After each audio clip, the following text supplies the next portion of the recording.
I couldn't even graduate from the Cub Scouts. I couldn't remember the oath, okay? Hello and welcome to the Roast of Your Teenage Self podcast. I am your host, your roast coming queen, a girl who once got in a knockdown, drag out fight with her dad over whether or not transition lenses are cool, Alise Morales.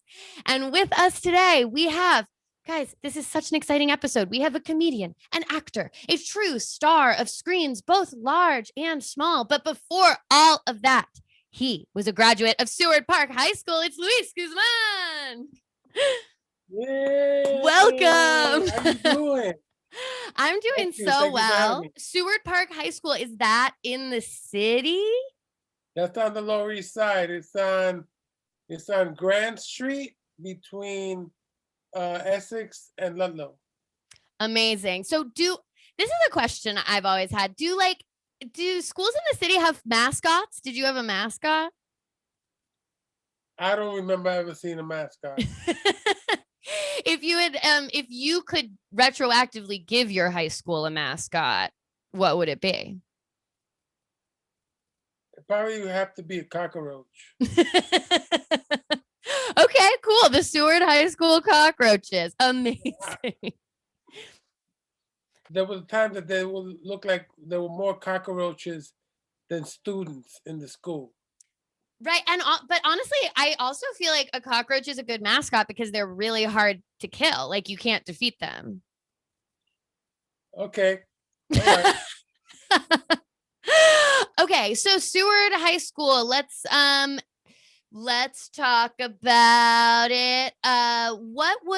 Were you like very involved at your high school, or was that like the lowest thing on your to-do list? No, I was pretty much a rebel in high school. Mm-hmm. I was the guy that was always questioning teachers and why are you teaching me this? And this is not the proper history, So in the beginning, I got suspended for being disordinate. Mm-hmm. And so one day I was reading an article because I read the newspaper every day. And back in those days, there was all these landmark student rights cases that were going to the Supreme Court. Mm-hmm. And I found out that the American Civil Liberties Union was representing these students. So I was getting suspended for telling teachers, this is not how I learn, or this is not the proper history. So I called up the American Civil Liberties Union. Really? And they showed up. A lawyer showed up the next day to my suspension hearing. And basically, he told the principal that my rights were being violated. I have every right to be outspoken as long as I wasn't causing a disturbance. So after that first hearing, there were like 7 or 8 more over the next 3 years. Wow. So after this first one, there were 7 or 8 more for just like different incidents. Yeah. And was it always lawyer?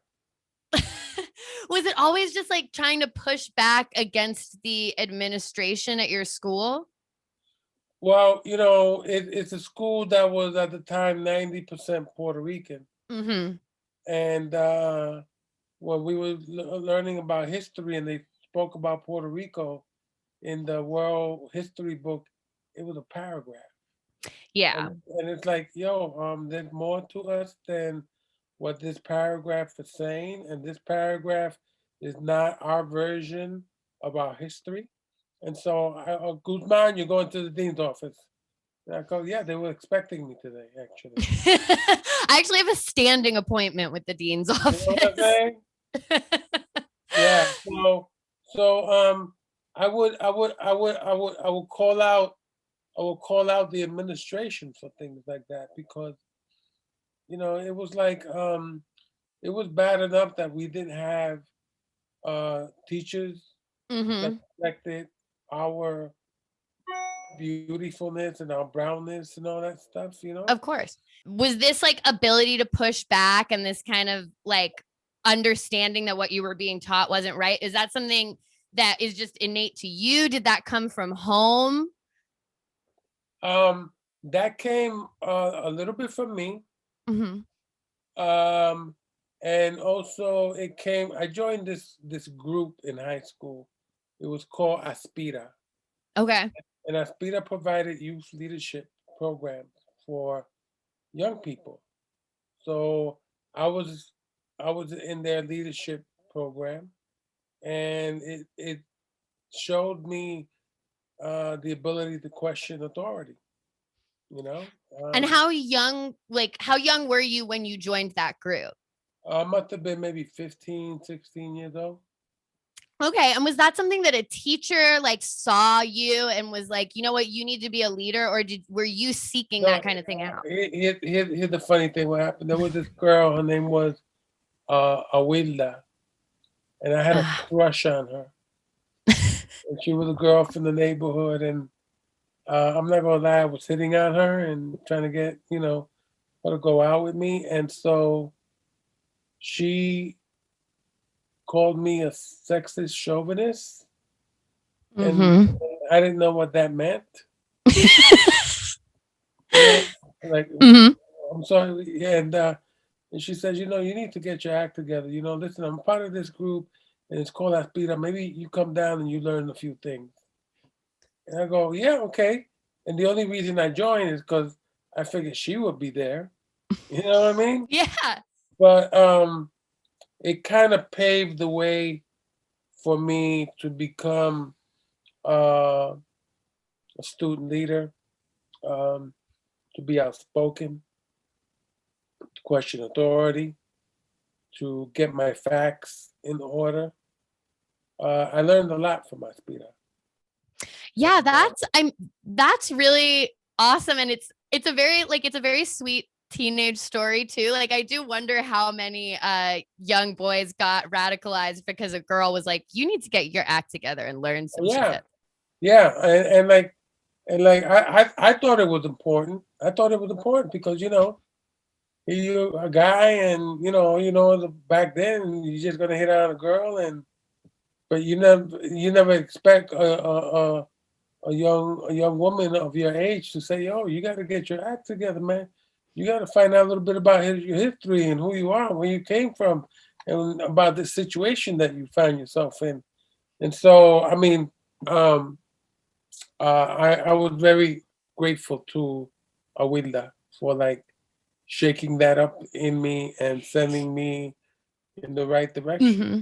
Did you Otherwise, guys ever go out? Did it work? um, it didn't work, but we did go out a few times, and Okay.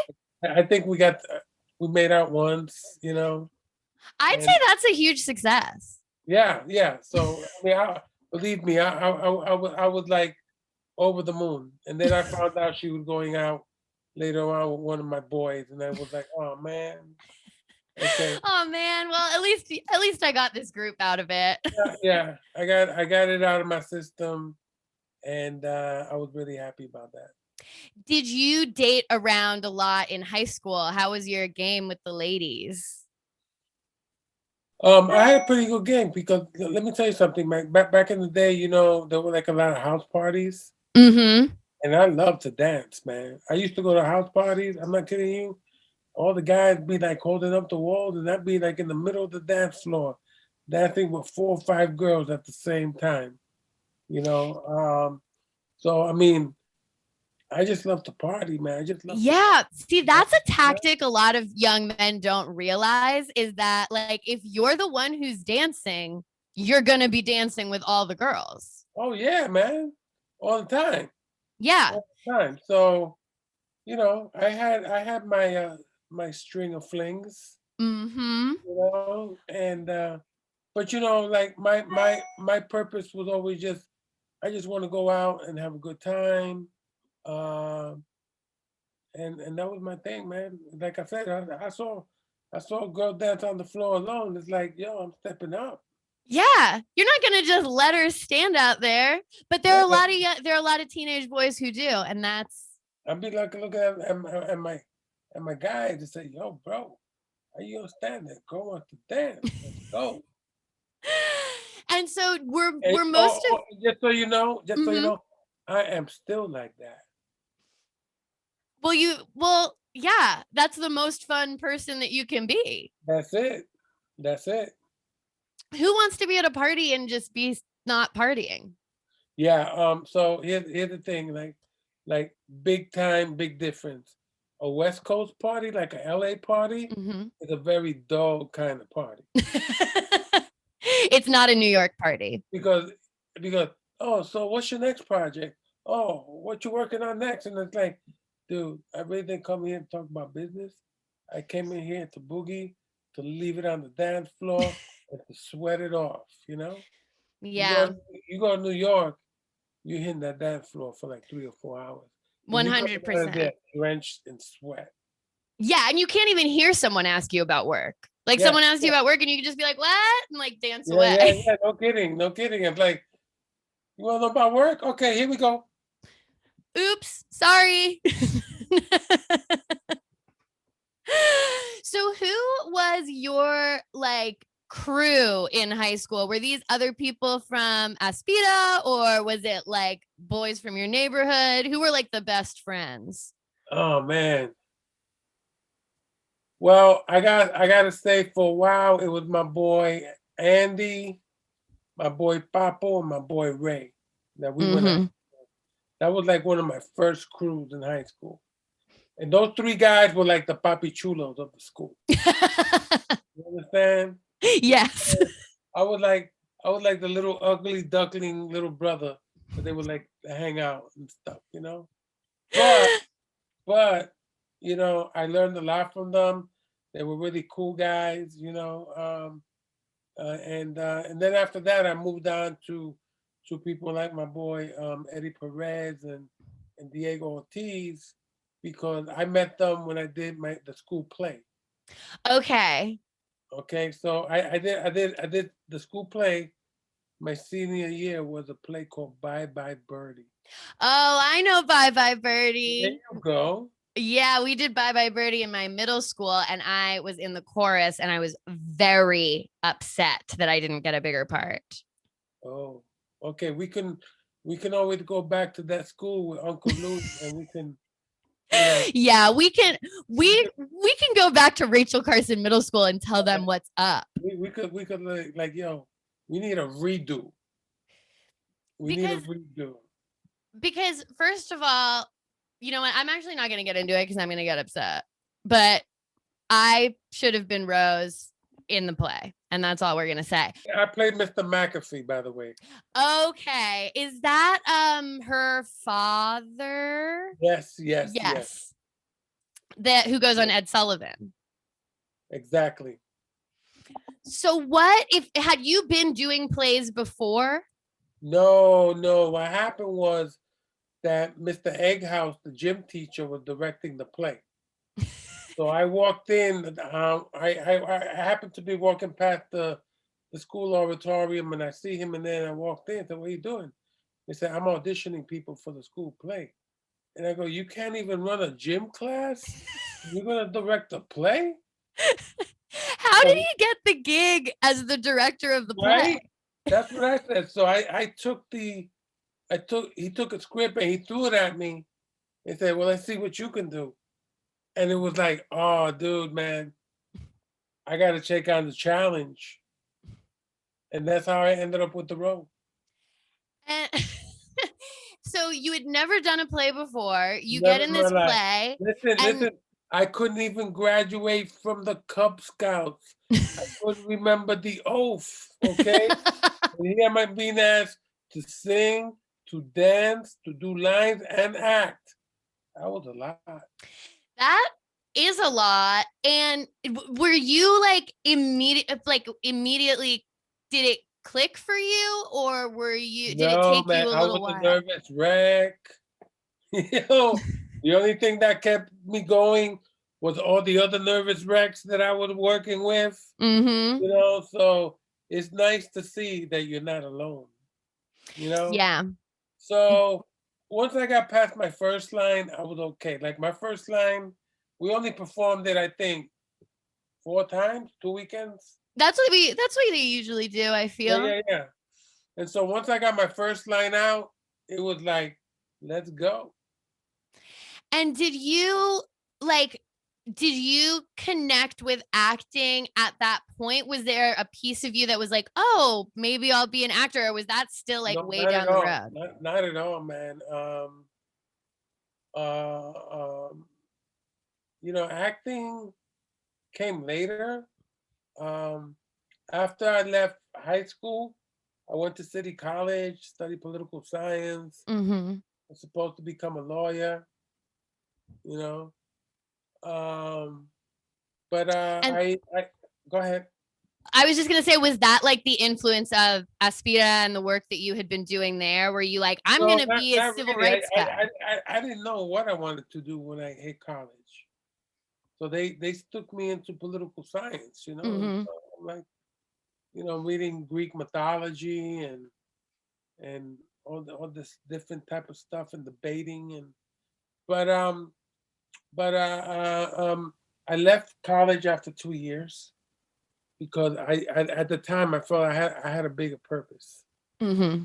And my bigger purpose, and a lot of it did have to do with Aspira, but also with my friend Eddie and Diego, who I met when I did Bye Bye Birdie. They brought me into this group in the Lower East Side called Teatro Ambulante, and it Okay. and it was like a local neighborhood theater group. And I just really was looking for a place to hang out, you know. Yeah. And so we did a few plays and stuff like that. But even in doing that, it really wasn't that I was pursuing the acting career because I wasn't sure what I wanted to do. I was more like I became a community activist, Mm-hmm. and I was hanging out with poets and musicians and painters and neighborhood activists, and I got to meet people like Allen Ginsberg and hung out with people like Miguel Piñero. I Mm-hmm. got to meet Cesar Chavez. I got Oh, to that's amazing. I got to be mentored a little bit by Buckminster Fuller. You know, um, yeah, I had a lot of great influences. Chino Garcia, Carmen Lopez. And You know, around how old were you as you're like, meeting these people and wheeling and dealing? oh, at this point, I'm like 17, 18 years old. And do you feel, are you kind of like faking it till you make it at this point? Or what is your confidence level? Because this feels like something that you would have to be really self Um, assured to be doing. Definitely not faking it because the reality was that you had the hustle was real. Mm-hmm. You know, sometimes you have to chip in $1 with somebody just to get a sandwich and share that. Mm-hmm. You know, again, I was focused on activism because if you know anything about the Lower East Side, back in the late '70s, early '80s, it looked like a bomb hit that neighborhood. We were dealing with like a lot of heroin, Mm-hmm. dealing with a lot of abandoned, burnt out buildings, abandoned cars. Uh, we were dealing with a racist school system, racist school board Mm-hmm. that did not really understand the population of the Latino population that was the majority at that time. And so, there were like a lot of things. And what would happen from time to time, somebody would write a play, and I would get a phone call. Mm-hmm. Would you do these 7, 8 different roles? And I go, yeah, yeah, sure. So we were doing like street theater, that street Mm-hmm. festival. So again, I was just doing it for fun. I never went to sleep thinking I'm going to become this actor, stuff like that. That didn't happen until like years later. So what happened was Miguel Piñero, Mm-hmm. who was one of the founding members of the New York Poets Cafe, he had written a play at the time called Short Eyes, and Okay. it was playing at the Vivian Beaumont Theater, Lincoln Center, and it won a lot of awards. So they made a movie into it, Mm-hmm. and so we got hired. Because we knew Mikey from the block, from the neighborhood. So a whole bunch of us ended up being background players in a movie, and I was 20 years old and making $65 a day. I was making more than my dad made in a week, you know? So Yeah. I did that. Did that movie, got the experience of it, and I just went back to work in the neighborhood, you know? So Yeah. what was your parents' relationship with what you were doing? Were they like, yeah, did they understand it? Did they understand the acting portion of it? Um, you mean career-wise? When I Yeah, became like an actor? did they Well, understand when you're coming home being like, I'm acting and I'm a community organizer? Were they like, oh, what is oh, oh, that? oh, oh, oh, oh. They thought I was crazy. They thought I should have gone to college, become an accountant, live in Long Island, have a 2-car garage, have a wife and 2 kids. And like that wasn't me, man. I was like a hippie, man. You know, I was like, yeah, man. I was like into communal living. You Hmm. know, um, I was creating my own path. You know, and my parents they didn't agree with me, but you know, I didn't live there anymore. You know, I moved out pretty young. You know, and Yeah, how old were you when you moved out and where did you move to? I moved out right after I got out of high school, and I moved to a loft, and I lived with like 7 other people, and my job was to cook twice a week in order to live there. So it You was know, like a real, like a co-op yeah, scenario. man, yeah, no, it was great. It was great. You know, We uh, actually have a photo, I think, that we can pull up of you that demonstrates your hippie ways. there you go. There How you old are go. you in this photo? You are this is the most joyful high school photo I've ever seen. I gotta say, in that picture, I was maybe I don't know 17, 18. And was this a yearbook photo? No, that's not a yearbook photo. That's from a Okay. photo booth. That's those photo booth photos Ah, you take. That's one of them, and I love that picture because to me that picture exemplifies, you know, man, that twinkle I got in my eyes, that yeah. smile, that expression. I call that life is beautiful, man, because you It know it really is a joyful photo. And I also have to ask, like, your teeth are straight. Did you have braces? What's going on? I never had braces. Wow. Yeah, That's man. natural. Yeah, yeah, but and all that hair is natural. That's not a wig, you know. Yeah, man. So would you say that this was like your classic look? Just like big hair, tee, big smile, walking around the neighborhood? All the time, all the time, all the And time. what were like pop culture wise, what were you really into? Did you like music wise, or if were there any TV shows, movies that you were really into at this time? Pop culture, man. You know, pop culture. I was definitely into the music. You know, I was into like the neighborhood jam session that, you know, hook up your turntable to the street pole and have a jam session. You know, and people like the early break dancers. You know, Mm-hmm. um, hanging out at the original New York Poetry Cafe and listening to some amazing poetry back then. Um, you know, hanging out with musicians and you know doing concerts and helping to set up equipment. You know, and definitely I got my salsa groove on. You know, yeah. TV, not really, because we was always hanging out in the street. We was always doing something. You know, Yeah. I mean, you know, I watch TV once in a while, but our thing was back in those days going to like the Ziegfeld Theater and seeing like Close Encounters of the Third Kind or E.T. But I remember Close Encounters of the Third Kind because we were like we were like tripping on mushrooms. That's an amazing movie to trip to. Yeah, and it was so brilliant. My buddy had the best mushrooms in the world. And man, if those people watching that in Dolby sound, we watching it inside quadruple Dolby sound. You know, if those people think those colors were fascinating, they were quadruple as more fascinating to us.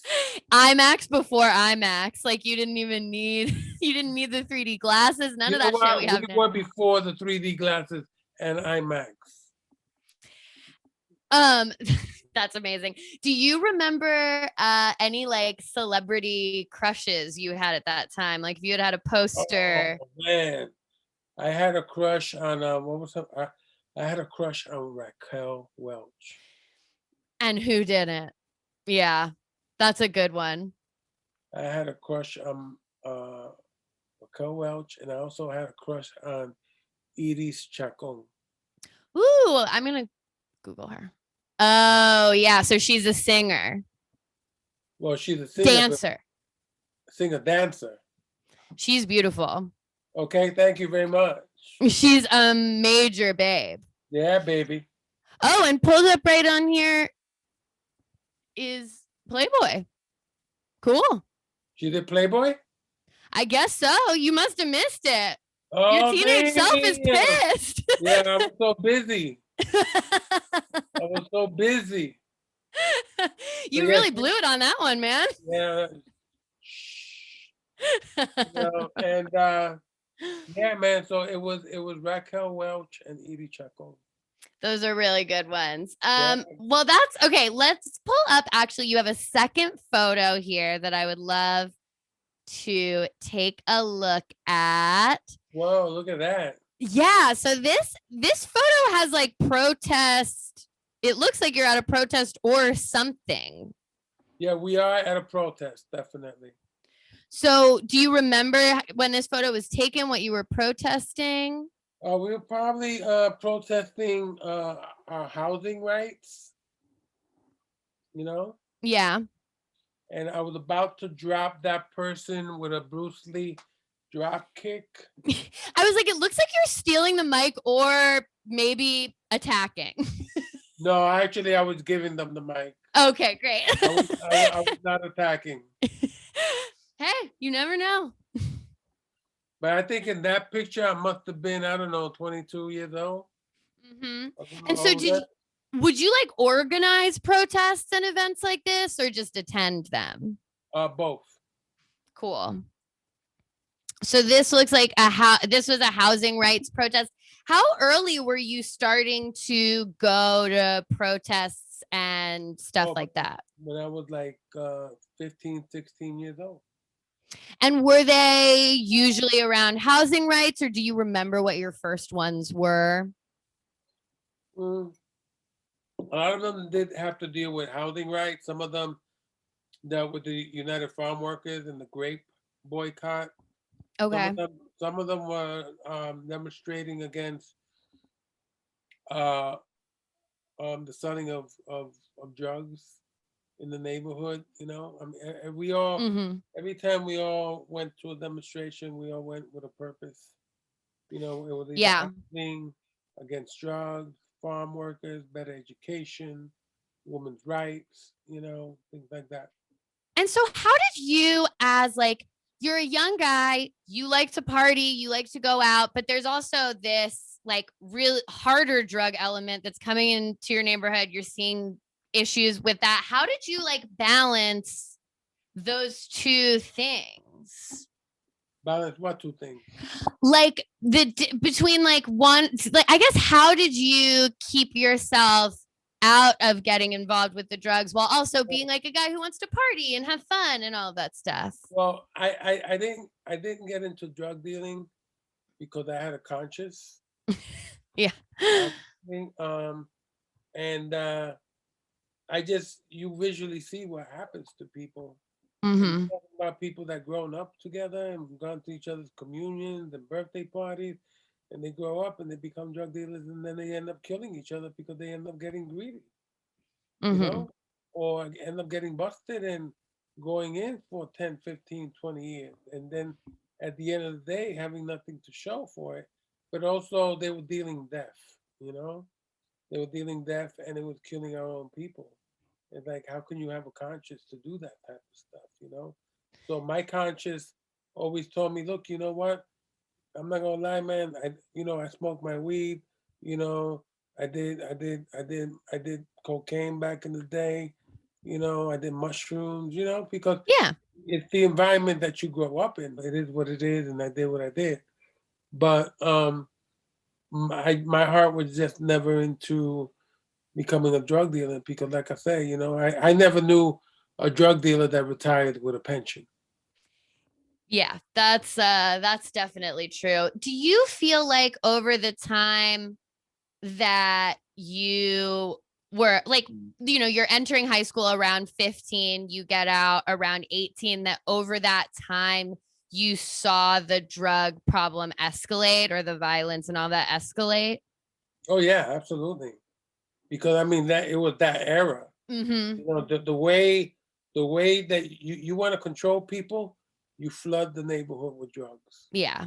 And then when you flood the neighborhood with drugs, then they fight among themselves of who's going to be the dealer and who's going to be the head honcho. And so what you're actually doing is you're eliminating the leadership because the leadership has become drug dealers and it's easy money. But at the end of the day, like I said, they have to deal with their own consequences, and that was like going to jail or Mm-hmm. or going 8 feet under, you know. And like I said, I just didn't gravitate to that stuff.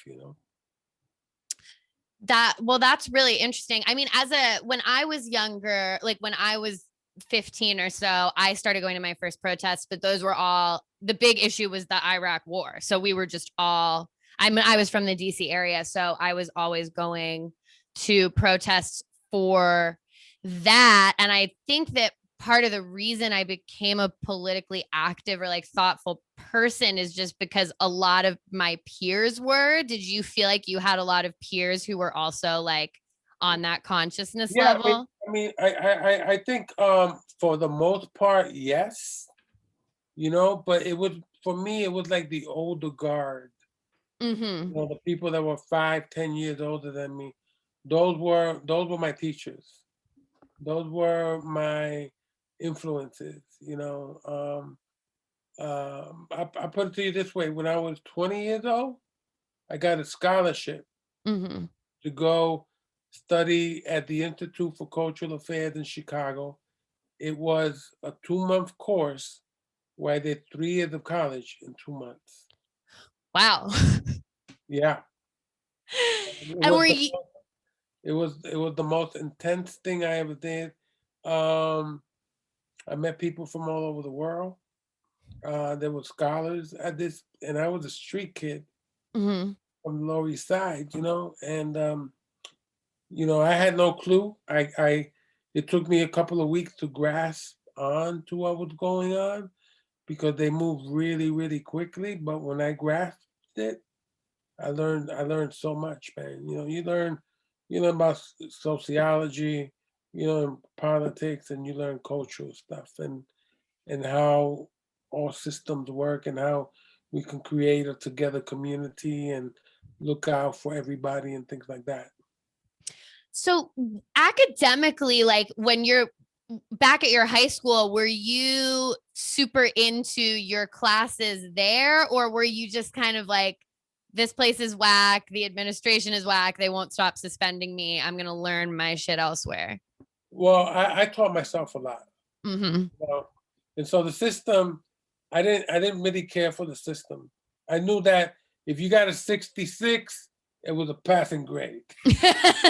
You know, 66. So it was like it was like I was an average student because it didn't mean anything to me because I knew my intelligence was outside of that because Well, I go ahead. oh, I was just gonna say, well, yeah, it must be hard to also take all that stuff seriously when you're opening your history textbook and you're like, okay, there's one paragraph about Puerto Rico and it's wrong. Right. Well, but I had the motivation to get my own books. I would go to a Mm-hmm. bookstore and I would look around and I would look in the cheap rack and anything that I could find, poetry, history, art, photography, those were the books that I would buy, and I would just Mm-hmm. look through them and see all the things that I could learn. But also, I had great mentors growing up. And so, having these discussions were amazing.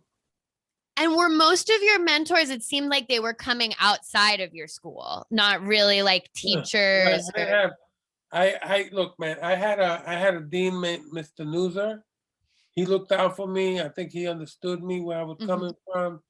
I had two guidance counselor, Mr. Patterson and Mr. Sunshine, and they looked out for me. Oh, Mr. Sunshine. That's very sweet. Sunshine, yeah, man. God bless him. And but I also had like some of the main counselors from Aspira, Mm-hmm.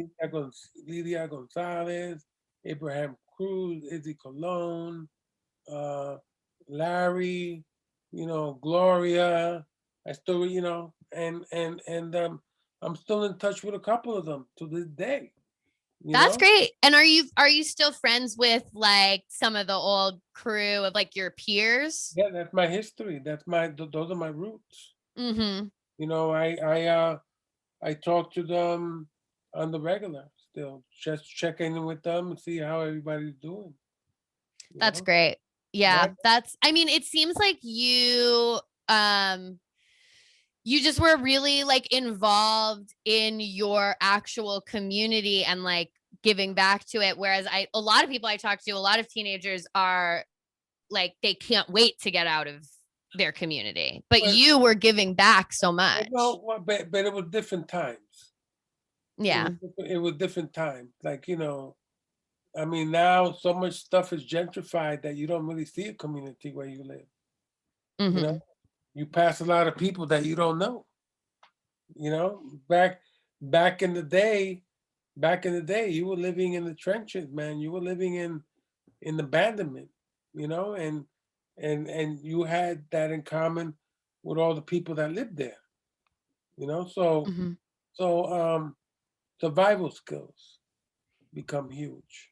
What were like you and your boys are out, it's a summer day, you're walking around, what are like the spots that you would go to like hang out, or how would you like pass your time? Back in those days, man, like a Friday, Saturday night would be a good time to go clubbing. There were a few clubs that we would hit. Um, it was disco, with disco dancing Mm-hmm. and we just go out and we have a good time, have a couple of drinks, smoke a little weed, you know, get our groove on, the dancing on, and you know, sometimes we're walking back home at 4 in the morning and we hit the Cuchi Frito spot, that was open all night. You know what I mean? Mm-hmm. We go into the Greasy Spoon and get stuff and mess up our stomachs and go home. know? Just eat like the most messed up thing you possibly can and go home. Yeah, I mean, that's a But beautiful you know evening. what? You know what? I mean, it didn't always mess up our stomach, but once in a while. But it was good food. How did the actual transition from, or I don't even know if you would consider it a transition from, but how did you end up becoming a professional actor? Okay, so what happened was, what happened was that I ended up becoming a social worker, Mm-hmm. and I worked at a place called Henry Street Settlement on the Lower East Side. And I was working with young people between 14 and 17 years old. I mean, 17 and 21-year-olds. And one day, a couple of kids didn't show up to my program, and I went into the street looking for them, which is something I never did. And on that day, I ran into my friend that I had seen in a few years, Miguel Piñero, who had wrote Short Eyes. Mm-hmm. So Miguel tells me, yeah, I'm writing for this TV show. They're coming to New York. They're going to be looking for people. He gave me a phone number. I went, I auditioned. I had no clue what I was doing. I went home, blew it off. A week later, I get a second phone call that the producers and the directors want to meet me. I go in, boom, boom, read for them with Miguel. Mm-hmm. Blow it off. The third week, I get a phone call saying, "Hey, my name is Richard. I represent Miguel Piñero. I'm his agent, and I would like to represent you because you just booked a 3-week gig on the season premiere of Miami Vice." Oh my God. I had no clue what I was doing. All I wanted to get out of it was to make enough money so I can buy me a used car, so I can drive to the beach on the weekends and not have to take mass transit. That's all I wanted. Did you get the car? Yeah, my friend totaled it the next day. Oh no. So after I did that job, I went back. Mhm. But I didn't understand entertainment. Yeah, I was just about to ask, like, did you have any understanding of how crazy that was? No, not a clue, not a clue. So I went back to work to my 9 to 5 because it was something that I loved doing. It was something that I was very passionate about, and I would get different little parts here and there because it subsidized my salary Mm-hmm. as a social worker. But again, my passion was helping young people to help themselves to get them off the welfare rolls, and so I started getting more roads, little bigger roads and stuff like that. I ended up getting married. I ended up starting a family, and then I just kind of left being a social worker because it got very bureaucratic. You get burnt Mm-hmm. out, and I took that leap of faith, and I said, you know what? Let me see what happens with this acting, and Yeah. that and here we are. And here you are on my podcast. What? All right, well, There you go. I feel like this is actually a perfect place for me to ask you the last question that I always ask everyone on the show, which is, if you could talk to teen Luis today, what would you tell him? If I could talk to who? Your teen self today. Or if I could talk to my team self, what would I tell him today? I say, okay, buddy, there's this thing called Apple. Okay, save up $1,000. All right, no matter, and you're gonna take that $1,000, and that you're gonna do this thing called the stock market. And Apple coming out at 10 cents, kid. Buy $1,000 of that. See me 20 years later when you buy your own item. Fuck the car. Your friend's going to total it. Buy Apple stock. Buy Apple, baby.